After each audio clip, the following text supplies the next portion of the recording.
Hey guys, Tony here. So Baba is dropping. It's been dropping pretty significantly. It started. It opened up around 147. Currently down under 146 or 145. My puts are still not printing strictly because I had a little bit out of the money. But you're really starting to see the what is it called? Um, the like a faster drop, the acceleration of stock price going down. Baba is definitely dropping a lot faster now.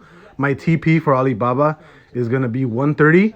I'm not really looking to sell otherwise. I'm expecting a 130 because that's the next major support for Alibaba. Right now, currently we are down 340 bucks, but I do see this going up pretty fast due to Alibaba having hopefully a pretty significant drop down to 130 from where we are now. So it would be what, like a $15 drop maybe in the next week or so. At least that's what I'm trading this position to be. But as of right now, still down. It doesn't look like premiums are catching up to the puts, but we'll see in the next couple of days. I do think, like I said, I do think Alibaba's going to be dropping to 130, which is the next major support on the weekly. And after that, I don't really care because I'm going to be out of this position. So I'll see you guys later. Bye bye.